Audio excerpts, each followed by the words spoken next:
Membayangkannya aku udah mual. Setelah membersihkannya, pastikan tidak ada sisa sabun yang bisa menyebabkan iritasi kulit sensitif pada kepala penis. Selain itu, penis yang tidak disunat lebih rentan terhadap bakteri atau agen penyakit tertentu, sehingga kebersihannya harus benar-benar Anda perhatikan. Jika tidak, maka anak laki-laki hingga pria dewasa yang tidak disunat bisa meningkatkan risiko berbagai penyakit seperti berikut. Penyakit menular seksual. Laki-laki yang muka aku jadi gitu ya. Laki-laki yang tidak disunat lebih berisiko mengalami gonore. Apa itu gonore? Aku penasaran. Jangan pancing jiwa penasaranku muncul. Klik gonore. Gonore. Kita bahas ya. Penyakit gonorrhea adalah penyakit kelamin disebabkan oleh infeksi bakteri yang dapat menular dari orang ke orang. Penyakit gonorrhea biasanya ditularkan ketika Anda melakukan kontak seksual dengan orang terinfeksi, termasuk kencing nana. Oh, gitu. Jadi perempuan-perempuan muslimah yang menikah dengan orang-orang tidak bersunat, rasakan penderitaanmu. Ya, geli banget. Jadi gitu ya. Maka maha benar Allah dengan segala firman-Nya. Semua syariat yang diperintahkan oleh Allah itu adalah semua kebaikan. Semua kebaikan bagi manusia itu sendiri. Jadi kalau ada orang-orang yang menolak syariat dari Allah Subhanahu wa taala, maka itu hanyalah sebagai bentuk mereka menistakan diri mereka sendiri. Begitu. Ya. Tidak sebanding lah, tidak bisa kita bandingkan syariat dalam Islam yang mengatur maksimal minimal kehidupan di dunia bagi kaum muslimin dan muslimat. Mulai dari hal terkecil saja kita diatur untuk membedakan antara kita dan hewan. Aturan-aturan itu adalah batas maksimal dan minimal karena semua manusia itu harus aturannya universal. Begitu dalam Islam, ya.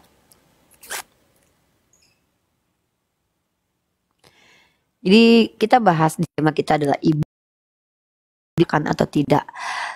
Tolong yang naik ke sini kalau adalah umat Kristiani nggak usah lah bawa-bawa rosetan ke depan saya ya. Coba tunjukkan kalau kalian itu ajaran kasih. Ya, assalamualaikum Mbak. Ya, waalaikumsalam. Ini muslim atau non muslim? Oh, saya muslim. Oh, muslim. Ya, ini room dialektika lintas agama ya. Di sini tempat umat-umat non muslim bertanya tentang Islam. Oke, siap Mbak. Ya, jadi sebelumnya maaf. Saya cuman mau bilang gini Mbak. Kita jangan terlalu dengan agama orang lain, kepercayaannya orang lain. Tunggu. Anda siapa saya? Tunggu. Anda siapa saya? Saya mualaf Mbak. Saya mualaf. Saya melakukan apa yang harus Anda kritisi, apa yang saya lakukan sehingga harus dikritisi, apa itu? Ya mungkin tidak ada sih dari apanya, tapi cuman lihat dari pembicaraannya itu terlalu kayak gimana, soalnya saya pembicaraan saya gimana? Tuh. Anda mualaf itu bukan urusan saya. Perkataan saya mana yang melanggar undang-undang dasar, melanggar agama Islam itu yang mana coba? Saya mau perkataan saya itu diluruskan. Maksudnya kayak saya orang bodoh ya. Enggak. Saya nggak mau tahu Anda bodoh atau pintar. Saya mau tahu perkataan saya yang melanggar undang-undang, melanggar syariat Islam itu yang mana. Biar saya berubah nih, biar saya koreksi. Saya catat dulu nih. Dari tadi omongan saya yang harus dikoreksi sebagai seorang mualaf itu menurut Anda apa? Yang tidak mencerminkan Islam. Contoh. Satu saja. Tidak mencerminkan itu gini Mbak. Satu aja. Kalau Anda harus mengkritisi saya, harusnya Anda tahu apa yang harus Anda kritisi. Yang mana perkataannya mana? Tentang kebaikan dan cara menyampaikan tentang tentang kebenaran itu saya rasa kurang. Kalau cara itu Anda nggak bisa ikut intervensi saya, brother. Anda bukan siapa-siapa saya. Cara saya mau sambil pargoy, mau sambil berenang itu nggak ada kaitan dengan Anda. Yang saya tanya diksi saya yang harus dikritisi yang mana, yang tidak boleh melanggar undang-undang atau berbau pelecehan atau berbau penistaan atau berbau kebohongan, yang mana diksinya biar saya perbaiki, brother. Saya nggak mau tahu. Kalau cara itu urusan saya. Saya mau sambil geleng-geleng ngomong itu urusan saya kan. Oke, siap. Nah, yang mana? Siap. Yang mana yang tidak boleh? Tadi saya bilang kayak tidak mencerminkan untuk saya yang mualaf begitu. Lah, sejak kapan saya harus mencerminkan sesuatu yang ingin Anda lihat dari saya? Saya hadir ke sini di TikTok ini bukan untuk menyenangkan kalian. Saya mewakili diri saya sendiri untuk membela agama saya dari penistaan orang-orang Kristen. Anda sudah pernah masuk ke rumah orang Kristen? Ya sudah. Sudah, ke room siapa?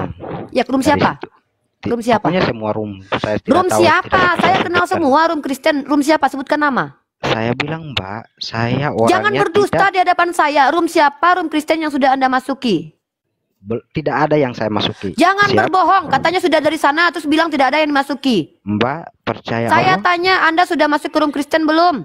Belum, saya bilang belum. Tadi Mbak. bilang apa? Sudah, saya sudah dari sana. Anda bilang tadi Anda dari sana. Telinga saya masih sehat. Netizen, Dengar, kalian Mbak. dengarkan dia bilang apa? Kamu masuk, Jadi begini, katanya kamu Anda masuk ke room saya, room dialektika lintas iman, baru ngomong saja sudah berani mengkritisi saya. Ketika saya tuntut apa yang harus Anda kritisi, Anda tidak mampu tunjukkan. Jadi Anda kesini mau ngapain? Saya bilang gini, Mbak, kayak kedengarannya itu kayak tidak bagus di telinga kan gitu. Menurut telinga Saya siapa? Menurut telinga Anda. Menurut Kenapa telinga saya harus Mbak. bagus di telinga Anda? Emang Anda siapa saya? Siap. Bukan siapa-siapa, tapi Nah, kan terus? ini ngomong soal agama ya. Ini room akademis.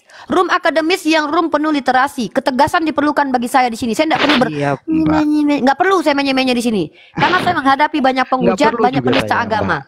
Lah Anda yang butuh saya, Anda naik ke sini, lalu Anda ngapain mau naik ke room saya? Ini room dialektika lintas agama. Ya, di sini saya membahas tema iblis ciptaan atau bukan. Lalu Anda siapa? Ya, Mbak. Ya saya bukan siapa-siapa. Saya manusia terus biasa. Anda mau ngapain?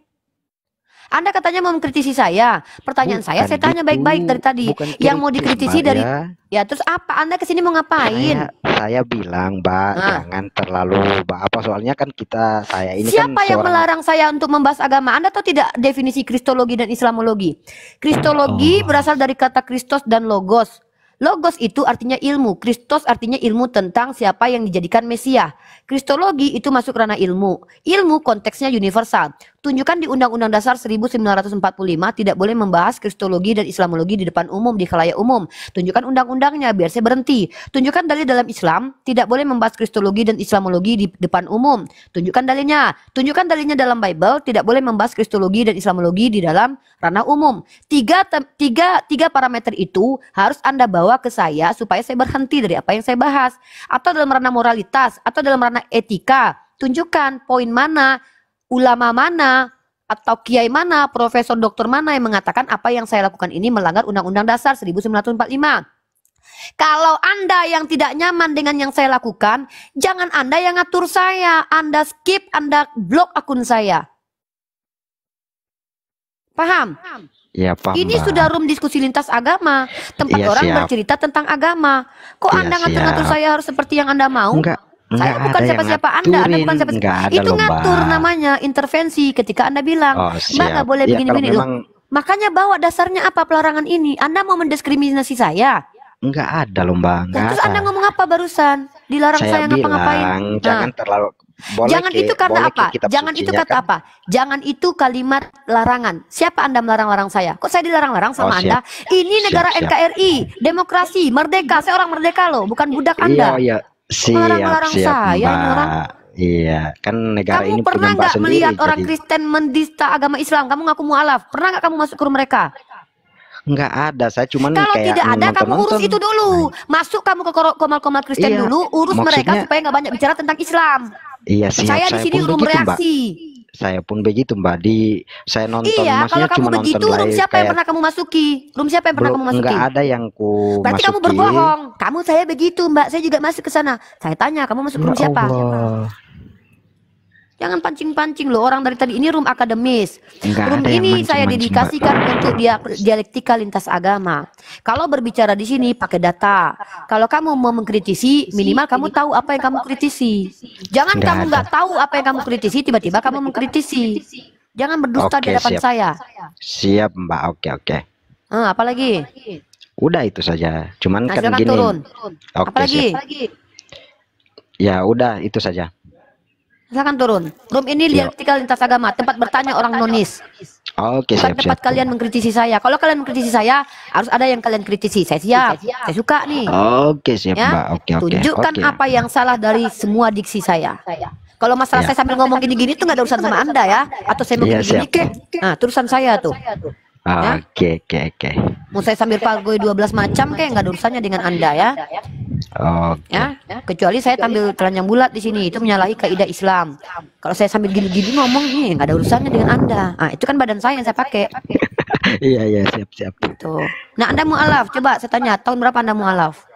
Oh, baru setahun 2023 Coba ya, tidak ucapkan salah. syahadat di sini karena saya tidak percaya Anda mualaf. Ya, Syahadat, syahadat. ya ngapain? Ah, kata Yesus, hati-hatilah dengan serigala berbulu domba. Serigala berbulu domba memperlihatkan dia seolah-olah adalah domba, ramah, baik hati, padahal dia adalah serigala. Gini, Saya Mbak, saya mengucapkan orangnya syahadat tidak itu mau. adalah kalimat mulia. Tidak ada umat Islam yang malu, bahkan kebanggaan menyebutkan syahadat. Asyhadu alla ilaha illallah wa asyhadu Siap, anna Muhammad Rasulullah. Ucapkan itu. siap. Yang mau saya lakukan? Kalau Ucapkan. iya siap, saya orangnya tidak Silakan. terlalu apa. Asyhadu alla ilaha illallah wa asyhadu anna Muhammad Rasulullah. Bacakan Oke. surah Al-Fatihah. Oh, itu makanya saya belum bisa karena saya tidak ada. Bismillah. Setahun mualaf nggak bisa baca Al-Fatihah, serius. Karena gini, siap, sebelum dengar mengkritisi dulu, Mbak. umat Islam, hafalkan dulu surah Al-Fatihah ya, Bang. Iya, Mbak. Jadi kalau jadi mualaf itu jangan banyak mengkritisi dengar dulu. penjelasannya saya dulu, dengar Apa penjelasannya saya penjelasannya? dulu. Saya selama 1 tahun, tapi kayak gimana ya? Kayak tidak ada yang apa ya? Tidak ada yang dekatin untuk mau. Kok Anda minta didekatin? Anda yang masuk Islam, Anda yang mendekati para ulama. Siapa Anda minta didekati?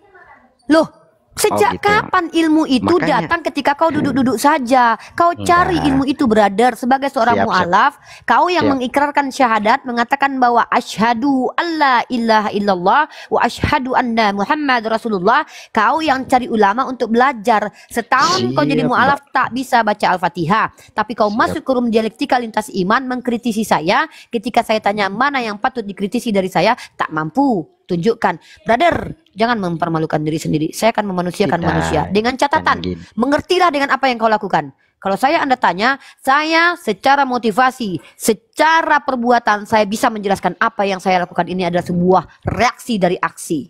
Oke, Hak saya siap. sebagai warga negara Indonesia untuk membela agama saya. Hak saya sebagai seorang muslimah untuk mengcounter semua syubhat. Hak saya sebagai seorang mahasiswi untuk membahas tema yang komprehensif dan sistematis dengan judul yang tertata, iblis ciptaan atau bukan. Hak saya menjawab netizen. Jadi Anda, hak Anda mengkritisi saya apa? Mu'alaf, belum bisa baca Al-Fatihah, tapi sudah mengkritisi Unirifa. Brother, saya tidak anti Bukan kritik. kritis. Gini, Mbak, bukan saya Melarang kritis. seseorang itu adalah kalimat larangan. Artinya Anda tidak setuju dengan apa yang orang lakukan. Itu mengkritisi orang lain, brother. Pahami suatu diksi Enggak, dulu. kita kan gini, saya maksudnya itu maunya saya. Kita harus Saya bukan berlaku menunjukkan untuk semua bahwa. mau kamu. Saya hidup Oh, di tidak. dunia ini bukan untuk mau kamu loh. Oh, siap-siap. Saya wanita merdeka. Iya, siap. Jangankan Oke. kamu. Andai orang tua saya melarang saya untuk melaksanakan ibadah saya tentang itu. Apalagi kamu. Ya, Iya, iya, gitu. iya. Oke. Ya. Jadi begitu, brother. Jadi kalau Ya, sebagai mualaf, siap, nyimak Mbak. dulu, tonton dulu, ada apa nih? Ini lagi bahas apa temanya? Belum kita bahas tema.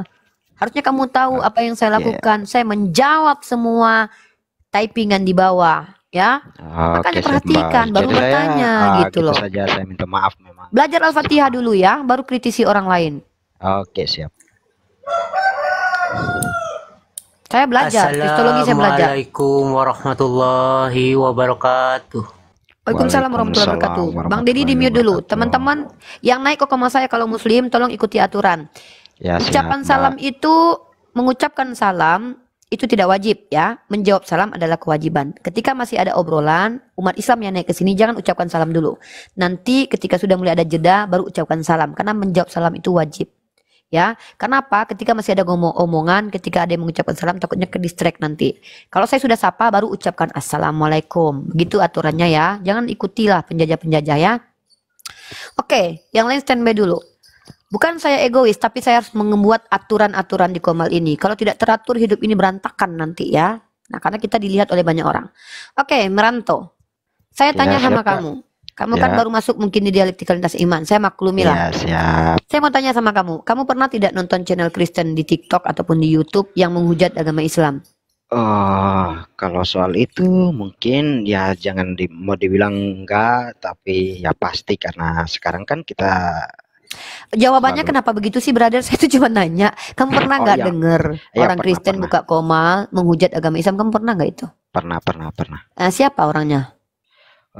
Mbak ya, saya minta maaf karena saya kalau coba, maksudnya untuk menonton, cuma nonton Brother, tidak jangan, lihat. kamu itu sedang tidak berdusta dengan diri saya. Kamu berdusta dengan Siap. dirimu sendiri loh. Enggak, Mbak, karena gini, jujur ya, saya orangnya tidak Apa yang kamu sekolah. jujurkan? Jujur apa? Coba. Jujur itu Jujurnya ketika gini. berbicara sesuai realitas. Contoh, Ya, siap. kamu bilang, saya tanya, apakah kamu pernah melihat orang Kristen yang menghujat agama Islam? Kamu bilang pernah.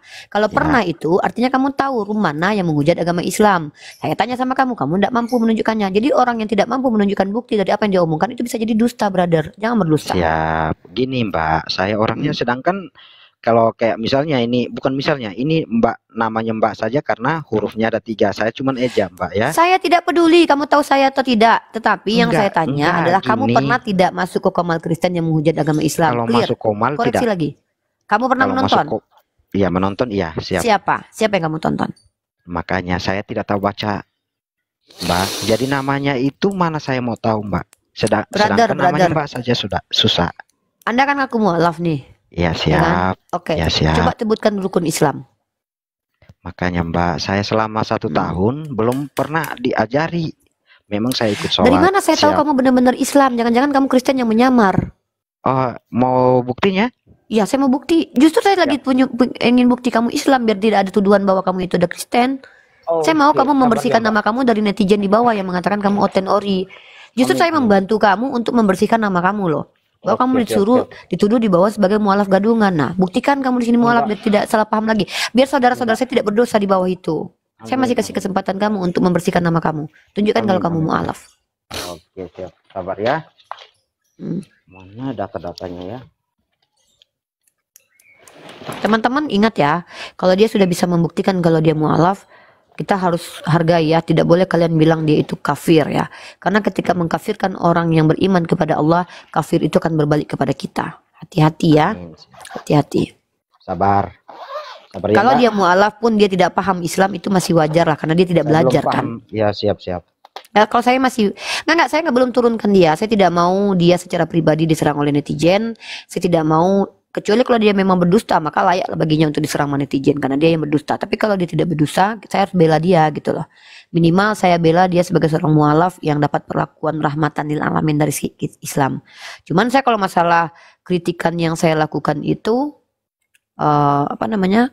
Ya, Mbak, dari mananya saya kurang tahu baca, jadi Bismillahirrahmanirrahim. Ini, Mbak.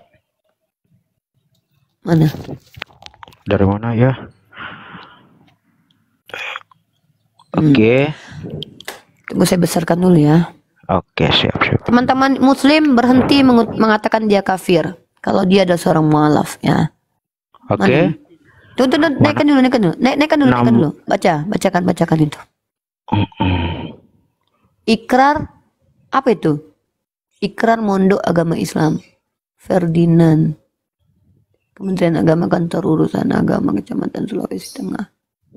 Oke, siap ya teman-teman, berhenti ya. Oke, siap. Nah, sekarang saya menyarankan kepada Anda. Ini saya kasih tahu kepada Anda. Saya jelaskan kenapa saya hadir ya. Ini penting buat Anda, saya jelaskan. Nah, brother, nama Islam Anda siapa? Nama Islamnya Ahmad Ferdi Keyopi. Saya panggil Anda Ahmad ya. Ya, teman-teman Islam begini. Saya itu orang yang sangat skeptis, memang tidak gampang percayaan. Tapi kalau dia sudah berusaha menunjukkan data-data, walaupun itu bukan data dia, ya, saya hanya bisa menghakimi yang zahir. Ingat teman-teman, sebagai seorang Muslim, Umar Ibn Khattab mengajarkan kita hanya bisa menghakimi yang zahir, menilai yang zahir. Kita sudah lihat kalau ada sertifikat mualaf, anggaplah iya ya. Ya, tunggu ini dengan KTP-nya biar sekalian ya. Nggak usah, nanti di banned TikTok, nggak usah. Itu. Bentar ya.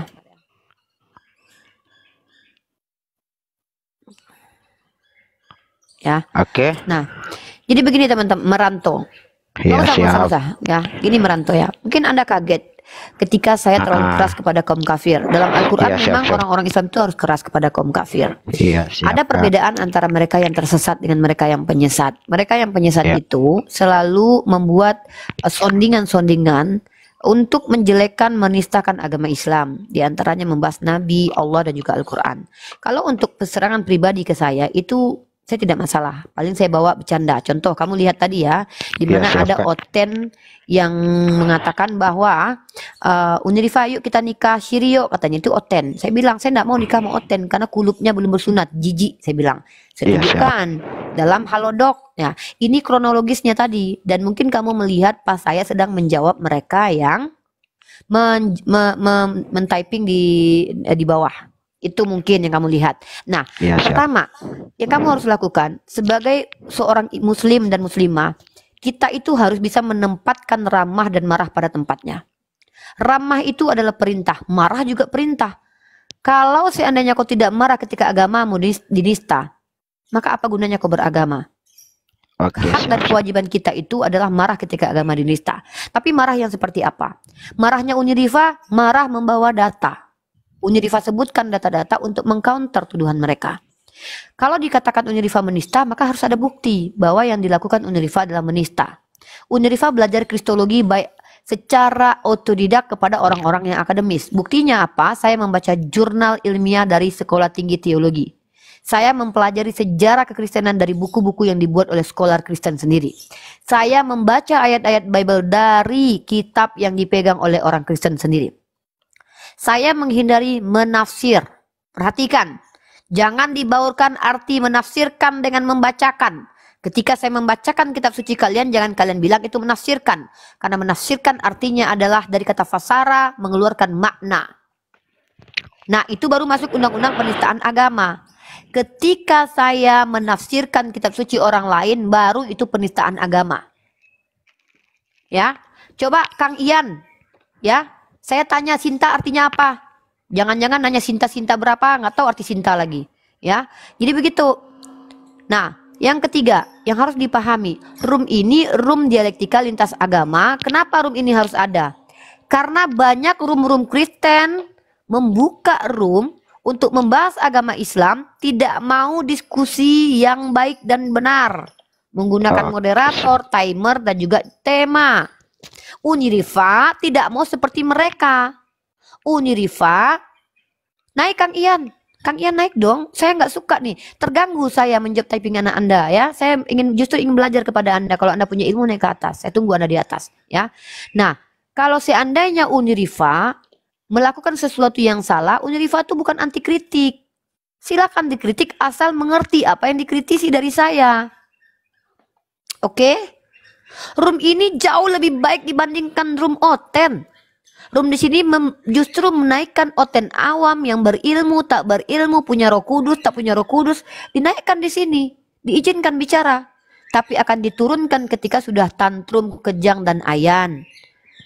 Saya kasih kesempatan, bahkan di sini saya prioritaskan nonis untuk bertanya. Ini roomnya, ini guna roomnya. Bukan seperti room Oten.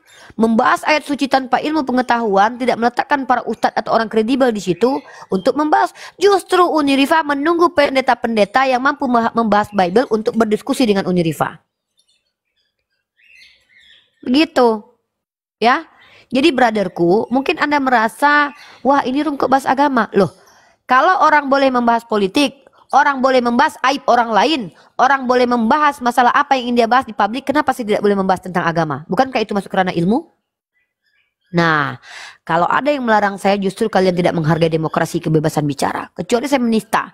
Kalau saya menista, saya harus buktikan. Kalian harus buktikan kalau saya memang menista. Kalau saya katakan Tuhannya Oten mati, apakah menista? Oh tidak, karena memang Tuhannya Oten pernah mati. Mereka yang percaya, dalilnya ada. Mereka harus mengabarkan kematian Tuhan. Gitu, brother ya. Nah, jadi ada alasan. Dalam Islam bermujadalah atau berdebat itu bukan dilarang, tetapi diajarkan caranya yang mana. Apa dalilnya? Ud'u ila sabil rabbika bil hikmah. Baca surah An-Nahl 125. Serukanlah kebaikan itu dengan cara hikmah. Ya. Wa mau'izatil hasanah wajadilhum billati hiya ahsan. Diperintahkan bermujadalah wajadilhum billati hiya ahsan, dengan cara baik. Cara yang baik adalah dengan mengajak diskusi akademis. Kalau cara bicara itu hak saya. Di dalam Islam akhlaknya perempuan itu adalah seperti saya zaman sekarang ini. Kenapa? Saya terlalu manis. Kalau saya lembut nanti birahi orang yang nonton. Saya harus terlihat begini memang. Nggak boleh saya terlihat, abang, nama abang siapa? Birahi nanti orang-orang di sini. Ya, saya harus seperti ini. Harus keras. Gitu. Biar nak birahi yang lihat saya. Karena wajah saya terlalu manis. Manis ke senyum macam ni? Manis ke? Jadi brother, kalau Anda lihat cara saya main gini, ini karakter saya karena saya menghadapi orang-orang yang menghujat. Nah, begitu. Paham? Nggak boleh saya seperti ustazah itu. Saya bukan ustazah. Kalau ustazah itu ya assalamualaikum warahmatullahi wabarakatuh. Karena mereka berbicara kepada sesama akhwat. Saya di sini dilihat laki-laki. Kalau saya di sini lembut-lembut, sok cantik, birahi nanti kalian. Nah, itu nggak mungkin juga saya jelek-jelekkan muka aku kan. Emang nggak bisa dijelek-jelekkan, susah. Gitu. Jadi supaya menghindari kalian birahi, saya harus keras. Paham, brother? Paham, brother? Meranto? Paham, Kak? Ya, silakan kasih masukan ke saya. Saya tidak tolak kebenaran datang dari Anda, walaupun Anda seorang mu'alaf. Tapi saran saya, pelajari Al-Quran. Ya, siap, insya Allah, Kak.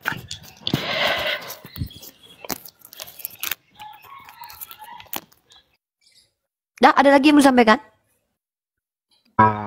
Kayaknya cukup. Saya minta maaf kalau pertemuan pertama kita ini tidak menyenangkan. Karena Anda masuk ke kamar saya, ibarat kata masuk ke rumah saya, tiba-tiba ngatur-ngatur di mana saya harus meletakkan meja dan meletakkan hiasan dinding saya. Saya tersinggung. Wah, Ya, siap. ya. Semoga Oke. dengan masuknya ke koma saya, Anda mengerti bahwa dunia itu tidak seindah yang Anda bayangkan. Ketika Anda menjadi Amin. Islam, agama yang Anda akui itu sedang dipijak-pijak martabatnya oleh orang-orang yang dulu Anda menjadi pengikutnya, itu Kristen. Nah, Ya, mereka siap. menghina, menista, membuat syubhat terkait Islam. Orang seperti saya ini wajib hadir. Sebagai apa? Sebagai tamparan keras untuk mereka yang menghujat agama Islam, membuktikan ketika mereka menghujat agama Islam, hujatan itu akan kembali kepada mereka. Saya bisa tunjukkan. Amin, amin. Oke. Ya. Oke, mungkin kita sapa Bang Meranto. Kalau memang ingin belajar di koma saya, standby di sini, dengarkan diskusi Ya, siap. saya dengan teman-teman Saya- Kristen. Ya, siap. Ya. Bang Dedi, kalau ada pertanyaan tentang Islam silakan Anda bertanya. Tumpah, saya bayar Anda 500.000, saya transfer sekarang juga. Tumpah dalam, minta nomor rekening kalau Anda mampu membuat Agatha menaikkan saya ke komalnya ya. Saya akan pindah ke komal Agatha dan saya akan transfer Anda tumpah dalam 500.000 rupiah pada hari ini. Kalau Anda mampu membuat Agatha bertahan bersama saya, menaikkan saya di komal dia selama 15 menit. Ya, 15 menit saya berada di komal Agatha tanpa diturunkan, saya kasih Anda uang 500.000 tumpah dalam sekarang juga. Ya. Saya memohon kepada umat Kristiani yang mampu membuat Agatha mempertahankan saya hanya selama 15 menit di komal dia tanpa diturunkan, tanpa diganggu, berdiskusi dengan timer baik-baik, saya kirim tuh ditambah lagi 100.000. Eger menambah 600.000, saya 500.000, Eger 100.000. Ada umat Islam yang menambahkan lagi? Ada yang Kristen mampu membuat Agatha mengizinkan saya dari Bang BHP 500.000. Saya kasih, kami kirim 50.000 dari, oh ada banyak, oh 1.500.000, oh 7.700.000, 1.4.900.000, 1.900.000, oh 2.900.000, 2 juta, 3 juta, 10 juta dari 11 juta kami kirim kepada Anda kalau Anda mampu membuat Agatha bertahan bersama saya 15 menit ya, tanpa menurunkan saya tutup ini komal, saya pindah ke room Agatha, biarkan saya di sana 15 menit membahas tema yang paling ringan saja, wanita dalam Islam dan Kristen ya. Saya mau membahas Cici Amoy 300.000, 10 juta dari Dura-Dura. Berani tidak Agatha? Bagi 2 dengan Agatha ya. Kalau Agatha mampu mengizinkan saya tidak minta banyak, tidak perlu 30 menit, 15 menit selesai dengan Agatha. 15 menit membahas bagaimana kedudukan perempuan dalam Kristen dan dalam Islam. Maka saya tunggu bahwa Agatha memvalidasi, membolehkan saya masuk ke ruangan dia. Diiringi oleh netizen-netizen yang baik ini dan bijaksana ini akan mengikuti saya ke komalnya Agatha. Tumpah dalam, saya tunggu informasi dari Anda ya. By the way, kalau Anda datang ke sini, saya bisa masuk dengan akun saya Unrifa yang satu lagi 02 ya. Saya masuk ke roomnya Agatha. Kita perhatikan teman-teman, ya. Kalau seandainya 15 menit Agatha mampu mengizinkan saya standby di roomnya, maka umat Islam akan mengirimkan ke rekening Anda langsung pada hari ini juga, ya. Saya bisa melihat siapa-siapa yang mau menyumbangkan uang, ya. Silakan. Kami berharap Agatha mampu melayani saya dalam ranah diskusi yang akademis, ya. Tidak perlu lama-lama, 15 menit saja. Mau bahas tema yang paling ringan, tentang tema ketuhanan, definisi Tritunggal, bagaimana Tuhan itu dipahami, silahkan. Atau tentang perempuan dalam iman Kristen dan Islam, saya tunggu itu. Tuh, banyak tuh 2 juta, 10 juta, 3 juta, ya. Begitu ikhwah, begitu kami umat Islam. Pantang kami lari kalau ada musuh yang datang, tapi kami juga pantang mencari musuh. Ini kami umat Islam. Ini kami umat Islam, ya. Oke, kita lanjut ke tema kita. Iblis itu ciptaan atau bukan?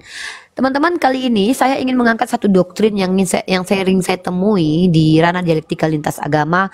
Banyak orang Kristen yang menolak bahwa iblis itu diciptakan. Iblis sebenarnya berasal dari bahasa Arab, dari kata ablasa, artinya adalah terputus. Dedi di mute dulu, nanti saya sapa Anda. Artinya adalah terputus dari rahmat Allah. Maka iblis itu adalah gelar, generic name dari dari kalangan jin yang bernama Azazil. Proper name-nya Azazil, kemudian digelari sebagai iblis karena dia terputus rahmatnya dari Allah Azza wa Jal, karena menolak perintah Allah dalam surah Al-Baqarah. A'udzubillahi minasyaitonirrajim. Bismillahirrahmanirrahim. Wa idh qala rabbuka lil malaikati isjudu li adama fasajadu illa iblis aba wastakbar wa kana minal kafirin. Jadi ini adalah pertama sekali Allah dalam surah Al-Baqarah menceritakan bagaimana keingkaran dari iblis. Nah, menurut umat Kristen iblis ini tidak diciptakan. Pertanyaan yang muncul dari doktrin ini adalah siapa yang menciptakan iblis? Yang kedua, kalau iblis tidak diciptakan, maka iblis apakah datang sendiri begitu saja, twing, hadir saja begitu? Nah, jadi itu ya perlu dijawab oleh umat Kristen. Oke, saya sapa Bang Dedi nih. Dedi Muslim atau Kristen? Silakan dijawab. Yang mualaf belajar dulu, nyimak di atas. Kalau ada pertanyaan, ajukan pertanyaan. Kita buka room dialektika lintas iman yang kita usahakan menggunakan data-data dan literasi yang akademis. Silakan Dedi. Assalamualaikum warahmatullahi wabarakatuh. Waalaikumsalam warahmatullahi wabarakatuh. Perkenalkan, nama saya Dedi. Alhamdulillah wa syukurillah, saya dari kecil dari lahir beragama Islam. Saya mohon minta izin sama teteh aja ya, teteh Uni Ripa. Saya hanya ingin niat mendukung dan hanya ingin mendoakan yang saya bisa, itu aja. Enggak banyak pertanyaan gitu, Bunda Ripa. Kalau itu diizinin. Oke, terima kasih supportnya Bang. Izin saya turunkan karena kita biarkan yang di atas ini adalah orang-orang yang berdiskusi dengan saya. Terima kasih Bunda Ripa.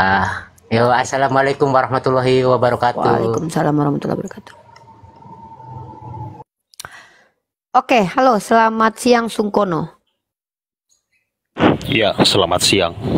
Muslim atau non Muslim, brother? Saya Kristen. Oke, silakan. Tema yang saya angkat pada siang kali ini adalah iblis ciptaan atau bukan. Dan kalau Anda ingin membahas tema lain, silahkan ajukan tema lain. Saya siap mengganti tema yang ingin Anda bahas dengan saya.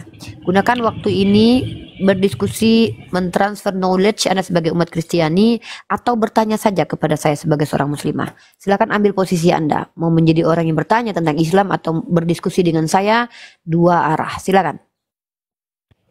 Iya, saya cuman mau bertanya doang sih. Oke, 1001 pertanyaan buat Anda sebagai Kristen, ya. Dengan catatan, kalau Anda membantah jawaban dari saya, bawakan literasi pembantah. Kalau bantahannya dari kognitif Anda, saya tidak perlu menanggapi, kecuali Anda scholar, ya. Iya, saya mau bertanya aja, Pak. Satu aja pertanyaan saya. Ya, pertama, apakah benar Nabi Muhammad itu mengawini anak kecil? Tidak benar. Beliau menikahi wanita yang sudah balik, Sayyidah Aisyah, dibawa ke rumah umur 6 tahun. Beliau kemudian bergaul dengan baginda umur 9 tahun. Umur 9 tahun pada saat di zaman Nabi Muhammad tidak bisa dikatakan anak kecil, tapi sudah balik. Gitu. Karena kalau bicara tentang kecil, Ucok Baba itu juga kecil, tapi dia sudah dewasa. Kalau dikatakan di bawah umur, umur berapa? Umur berapa di kitab Anda, di kitab Tatang Sutarman, di kitab orang Hindu yang mengatakan batas maksimal wanita boleh dinikahi? Maka bisa kita katakan umur 9 tahun itu adalah umur kecil. Ya. Karena dalam ensiklopedia Katolik Advent dikatakan bahwa Maria dihamili umur 12 tahun oleh Tuhan Anda yang statusnya pada saat itu adalah istri Santo Joseph yang berumur 90 tahun. Kalau seandainya dikatakan Maria masih bocil waktu dihamili oleh Tuhan Bapa, maka saya tidak tahu kalau Anda mau mengatakan Tuhan Bapa menghamili bocil. Nauzubillah min dzalik, penistaan yang besar terhadap Tuhan Bapaknya, Tuhan Anda yang adalah Bapaknya Yesus. Kalau dalam Islam, Nabi Muhammad SAW dalam riwayat hadis yang masih diperdebatkan oleh para ulama, bahkan ada ulama yang kemudian tidak sepakat dengan hadis ini karena berkaitan dengan analisis kemudian identifikasi kemudian bahwa ternyata Sayyidah Aisyah sudah ikut berperang, ya, padahal Sayyidah Aisyah pada waktu itu konon katanya masih kecil dan tidak boleh ya dalam Islam itu batasan umur berperang itu harus di atas umur kalau tidak salah 15 atau 17 saya lupa, tapi tidak lagi di bawah umur. Bahkan ada ulama yang mengatakan bahwa Sayyidah Aisyah dinikahi umur belasan tahun. Nah, itu menurut kajian ulama kontemporer. Tapi kalau dikatakan apakah dia kecil, kecil itu batasannya berapa umurnya? Coba saya tanya sama Anda. Kecil itu batasannya berapa? Anak kecil berapa umur anak kecil? Yang saya tanya tadi, Bu. Saya kan sudah jawab benar? Tidak benar. Oh, berarti 6 tahun itu masih dewasa atau gimana? Mana dalilnya dia menikahi umur anak 6 tahun? Dia tuh menikahi 6 tahun dan digauli 9 tahun. Iya, mana dalilnya? Di hadis Bukhari itu. Mana? Tunjukkan dalilnya. Saya buka open cam sekarang juga, tunjukkan dalilnya. Saya nggak percaya dengan kamu. Kamu Kristen. Kristen banyak berbohong depan saya ya. Tunjukkan dalilnya. Buka ya. Saya baca ini apanya hadis saya Bukhari. Saya nggak percaya. Saya mau lihat kamu betul pegang hadis Bukhari atau tidak. Mana? Buka cam, tunjukin literasi kamu dapat dari mana? Dari buku si Cepot. Mana percaya saya? Kan saya nggak bisa open cam. Ya sudah, ini kamu dapat pengikut saya kan nggak bisa. Oke. Footnote-nya literasi itu dapat dari mana? Literasinya dapat dari mana? Sahih Bukhari. Silakan baca Sahih Bukhari. Yang bawa kan kamu. Saya hadis Bukhari. Hadis Bukhari kamu ketemukan di mana? Hei, hadis Bukhari itu juga terdapat dalam literasi Kristen. Yang mana di situ dirubah-rubah terjemahannya. Saya minta dari mana kamu dapat hadis Bukhari ini? A. Dalam Kitabul Bukhari, Sahih Bukhari. B. Dalam website Islam. C. Dalam congornya Oten. D. Dalam buku Tatang Sutarman. Hadis Bukhari 3894. Dan kamu silakan dapat baca. hadis Bukhari itu di mana? Udah, itu data saya. Iya, tapi dapat data dari mana? A. Dari Kitabul Bukhari, Sahih Bukhari. Kalau begitu penerbitnya silakan siapa? Baca Tahun hadis berapa? Bukhari, ya, hadis Bukhari. Kamu mengerti diskusi ilmiah nggak? Kamu mengerti diskusi ilmiah? Ya harusnya diskusi kan ilmiah Ibu, itu punya data literasi kayak saya nih. Apakah 6 tahun saya itu tunjukkan. dewasa? Begini caranya kita diskusi ngomong dulu sama saya dewasa ya. itu sampai berapa tahun dulu? Iya, mana 6 tahun itu bukan dewasa. Masalahnya di mana Nabi Muhammad itu kan menikahi kecil, anak? kan? Mana Nabi Muhammad menikahi anak 6 tahun? Hadis Bukhari, itu hadis iya, Bukhari. Mana? Baca, coba bacakan hadisnya, bacakan hadisnya. Saya bacakan. Ya, silakan bacakan.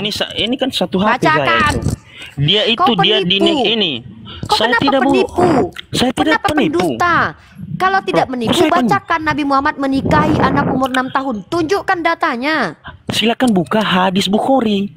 Hei, kau yang buang air besar, jangan saya yang mencebokmu. Masalahnya saya tidak bisa buka open cam. Kan saya ini, saya nggak berdusta kok. Baca. Kalau kau kalau membawa ibu literasi, berani, baca. Silakan penipu. kan. Baca, saya bukan penipu, Bu. Nah, ya udah tunjukkan, baca. Kan silakan buka di situ. Sumbernya apa? Hadis Bukhari. Hei, ada juga yang mengatakan hadis Maryam lah. 3894. Binatang ini nggak bisa diajak ngomong. Tuh, kan. Kau nggak bisa. Penipu seperti kalian ini hanyalah memenuhi nubuatan Yesus bahwa orang yang disesatkan oleh penyesat dari kalangan yang membawa-bawa nama Yesus itu lebih kurang ajar, lebih jahat dibanding orang-orang yang menyesatkan. Terbukti melegalkan penipuan, ya, membawa kabar hoax. Ini dia penipu. Tunjukkan sama aku data Nabi Muhammad menikahi anak umur 6 tahun. Penipu. Kalau aku bisa tunjukkan data. Jangan menipu-nipu kami di sini. Saya ini membentengi penipuan. Saya ini adalah tempat, ya, room saya ini room membentengi orang-orang dari banyak tertipu, dari orang-orang seperti kalian yang menjajakan Tuhan yang mati terkutuk di tiang salib. Saya berhak menjadi benteng supaya tak masuk penipu-penipu seperti kalian di ranah sosial media tanpa dasar, tanpa data, bicara di publik. Tidak akan saya izinkan kalian menipu umat Islam. Kalau kalian menipu kawan-kawan kalian di gereja, silakan. Tidak ada urusan dengan saya. Jangan kalian tipui umat Islam. Saya berhak untuk membentengi penipuan-penipuan. Contohnya begini, ini kalau data tuh begini, ya.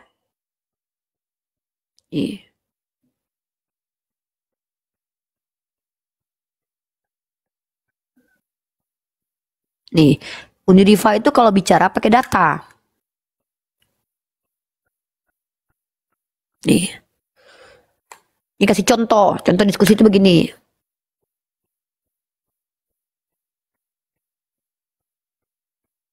Nah, ini contohnya. Kalau kita lihat di sini adalah New Advent. Di sini datanya adalah, teman-teman kalau mau cross check ya, linknya ini nih. Bentar. http www.newadvent.org, ya, ensiklopedia Katolik New Advent. Ya, nih kita baca Maria. Maria dihamili umur berapa itu? Tuhan kalian, Tuhan Bapak kalian menghamili Maria umur 12 tahun. Ya. Saat itu Santo Joseph umurnya berapa? Mana ini?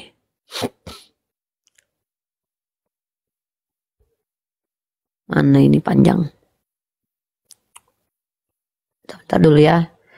Untuk saya bacakan dulu ya, bentar. Kalian cari di sini ya, New Advent, Perawan Maria yang terberkati judulnya. Bentar saya tunjukkan data dulu ya. Bentar saya bacakan poinnya di mana dulu. Bentar. Bentar saya cari dulu. Bentar. Panjang saya kasih tanda.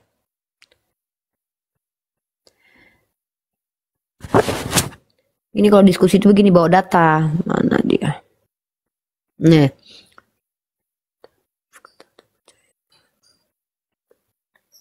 Bapak leluhur kepada Abraham, Yesaya 47.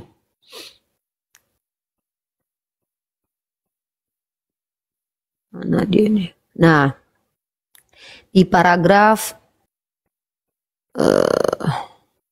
panjang kali jadinya. Ntar saya cari pakai ini, control find aja. 12 tahun. Nah ini nih.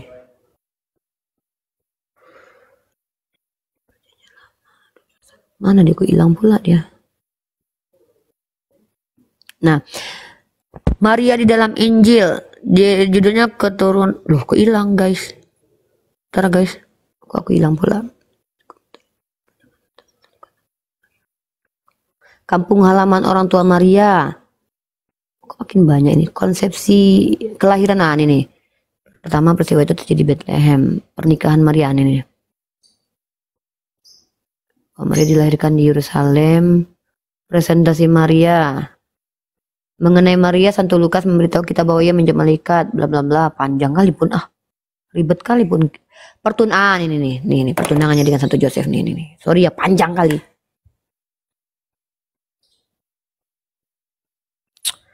Panjang kali pun ini. Pertunangannya dengan Santo Joseph. Nah, ini ya. Tulisan-tulisan apokrif yang kami rujuk di paragraf terakhir menyatakan bahwa Maria tetap tinggal di Bait Allah setelah dipersembahkan dan dididik bersama Yahudi lainnya. Di sana ia menikmati penglihatan-penglihatan yang luar biasa dan kunjungan-kunjungan malaikat suci. Wah, ternyata, nah nanti kita bahas ini ya. Ini menarik untuk dibahas ini. Di dalam Al-Quran dikatakan bahwa malaikat datang untuk memberi makanan kepada Maria. Ternyata ada tulisan apokrif yang ditolak oleh gereja bahwa ternyata Maria itu dikunjungi oleh malaikat, teman-teman. Ketika dia berusaha 14 tahun ya. Nah, nih. Ia mengirimkan pulang untuk dinikahi. Maria mengingatkan akan sumpah keperawanannya dan dalam rasa malunya imam besar berkonsultasi kepada Tuhan. Nah, ini 14 tahun ya. Tapi ada nanti satu lagi dia umur 12 tahun. Pada saat itulah dia dihamili, dibuntingi oleh Tuhan. Ya, Tuhan Bapak yang menghamili Maria umur 12 tahun, pada saat itu dia sudah menjadi istrinya si Santo Joseph. Mana nih? Santo ambisius menggambarkan kehidupan Maria sebelum kabar sukacita. Nah, semua deskripsi tentang bait Allah Yahudi dapat mengklaim nilai ilmiah. Kita tidak mengenai lokasi di mana gadis muda mungkin telah dididik. Tinggalnya Yoas di bait Tuhan sampai usia 7 tahun tidak mendukung anggapan bahwa gadis-gadis muda dididik dalam lingkungan suci. Karena Yoas adalah raja dan dipaksa oleh keadaan untuk tetap tinggal di bait Allah. Ya, gadis-gadis yang dikurung tidak menunjukkan bahwa salah seorang dari mereka dikurung dalam bangunan. Apa nih? Kok panjang kali nih? Nih. Gadis-gadis Yahudi dianggap dapat menikah pada usia 12 tahun dan 6 bulan. Meskipun usia sebenarnya dari pengantin wanita bervariasi tergantung pada keadaan pernikahan didahului oleh pertunangan. Setelah itu pengantin wanita secara hukum menjadi milik mempelai pria meskipun dia tidak tinggal bersamanya sampai sekitar setahun kemudian. Ketika pernikahan tersebut dirayakan, semua ini sesuai dengan bahasan penginjil Santo Lukas 1:27 menyebut Maria seorang perawan yang bertunangan dengan seorang pria bernama Santo Joseph. Gitu. Nah, ketika Maria dan ibunya bertunangan dengan Yusuf, ternyata ia mengandung dari Roh Kudus. Nah, umur berapa dia mengandung dari Roh Kudus? Hah? Masih kecil, bocil. Nah, menurut adat Yahudi, pernikahan antara Yusuf dan Maria harus diatur oleh orang tua Santo Yusuf. Terus, sebentar lagi, mana lagi nih? Nah, ini guys. Jadi mama Tuhan kalian aja bocil ketika dihamili sama Tuhan Bapa. Bini orang lagi yang dihamili. Tunggu ya, aku kasih data satu lagi yang eksplisit deh. Ini data ini panjang kali yang dibaca. Di Santo Joseph nih, bertunangan dengan Santo Joseph, PA udah aku baca tadi ini. Nih.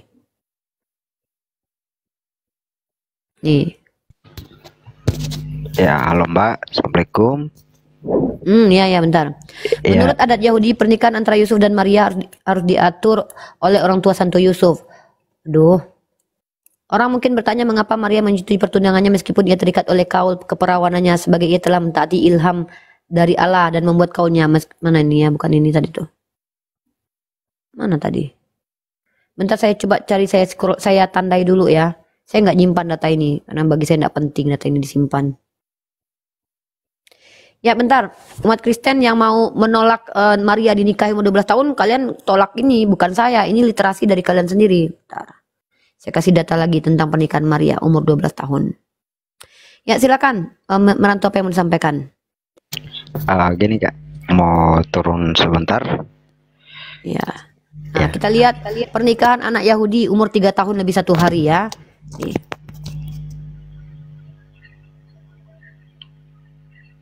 Ya, Assalamualaikum Kak. Waalaikumsalam. Kalian hanya blunder di hadapan kami ketika mengatakan bahwa pernikahan anak kecil itu adalah ini. Di agama Yahudi itu bahkan menikahi anak umur 3 tahun lebih 1 hari itu diizinkan. Dan Tuhan kalian orang Yahudi.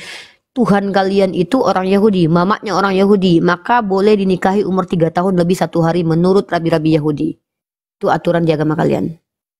Ntar saya kasih datanya. Kita lagi bahas iblis diciptakan atau tidak, bawa syubhat kalian ke sini. Mengganggu tema aja.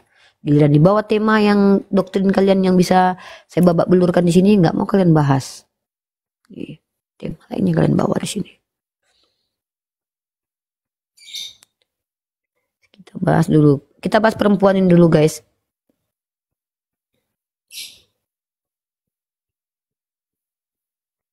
Oh iya, di laptop saya ada datanya ya. Nih. Nah gini caranya diskusi itu buat data. Nih. Tuh mama Tuhan kalian dibuntingi bapak Tuhan aja. Nih. Teman-teman perhatikan ya. Mama Tuhannya orang Kristen ini kan orang Yahudi. Usia pernikahan bagi wanita di kalangan tradisional Yahudi adalah pada usia muda. Hal ini tergambar dari buku tulisan Philip King and Lawrence Steiger Life in Biblical Israel. Nah, kemudian di sini di Israel zaman dulu anak-anak perempuan menikah di usia remaja bahkan di awal remaja. Pertanyaannya berapa pasti umur yang dimaksud bisa kita buka dalam catatan sejarah dari James Snail dalam bukunya Everyday Life in the Holy Land. Di sini bahasa Inggrisnya gadis-gadis dikawinkan di 11 atau 12 tahun usia tuh. Mama Tuhan kalian Yahudi. Meskipun hal ini bukan batasannya, mereka sering menikah juga di usia 9 tahun. Jadi wanita Yahudi zaman dulu mereka bahkan menikah di usia 9 tahun. Jadi pernikahan di usia 11, 12 tahun, bahkan 9 tahun adalah memang hal yang lumrah dan diperbolehkan dalam tradisi mereka. Apakah usia 9 tahun adalah batas minimal wanita Yahudi menikah di sinagog-sinagog dan diresmikan oleh para rabi? Tidak juga jika kita membuka dari catatan sejarah lainnya nih, catatan sejarah. Ternyata kita akan mendapatkan batas minimal usia pernikahan wanita Yahudi dan disetujui dalam hukum agama Yahudi yang sangat mencengangkan, yakni 3 tahun. Kok sumberku nggak jelas kata kau? Ini sarapan pagi biblikal ini. Kau bodoh aja kau nggak sarapan pagi biblikal ini ha? Burita Wahyu. Siapa ini Burita Wahyu? Tahu kok Burita Wahyu? PA. Oten dikasih data, bilang pula data kita nggak jelas. Kalian ngomong nggak pakai data. Congor kalian bicara nggak pakai data. Giliran kami kasih data dari Kristen kalian bilang data nggak jelas. Hah? Mana ada nabiku mana dikandung 4 tahun? Tunjukkan datanya. Yang ada Tuhanmu dikandung sama manusia. Ada yang bilang Yesus datang dari surga. Saya sepakat. Dari surga wanita, surganya pria. Ya, Yesus datang dari surganya wanita, surganya para pria. Yaitu rahim, vagina. Itu. Kalau nabi kami dikandung 4 tahun, mana kau tunjukkan datanya? Kalau Tuhan mulai dikandung perempuan manusia, ada datanya. Gitu. Ya, jadi orang Yahudi itu boleh meski dipapap hoba-hoba on the sky dengan anak kecil umur 3 tahun lebih 1 hari. Itu menurut keterangan nabi-nabi Yahudi. Nah, Bunda Maria orang apa? Yahudi. Maka wajar tidak kalau dia dihamili sama Tuhan umur kecil? Boleh. Gitu. Buktinya kan bahaya loh. Kalau kita pakai data-data Kristen bahaya loh. Maria dihamili Tuhan pada saat umur 12 tahun. Pada saat itu dia punya suami. Tuhan menghamili bini orang, menghamili anak kecil ini. Gini nih, ngeri kali nih. Kalau Nabi Muhammad saya tanya sama kalian. Kapan Nabi Muhammad berhubungan badan dengan Sayyidah Aisyah? Coba tunjukin datanya. Nah, pada saat itu apakah Sayyidah Aisyah sudah bisa dikatakan balik atau tidak? Nah, yang ketiga, tunjukkan perilaku bahwa Sayyidah Aisyah adalah korban pedo. Kalau orang tua Yesus bisa saya tunjukkan perilakunya. Apa? Dia tidak pernah diceritakan bagaimana kisah hidupnya sebagaimana Sayyidah Aisyah yang menjadi ulama kemudian. Saya bisa tunjukkan. Buktinya tidak ada cerita lengkap tentang Maryam. Kemana dia menghilang? Kenapa nggak dibawa sama Yesus mau naik ke surga? Itu mama Tuhan loh. Mama Tuhan aja di dunia tidak ada ceritanya.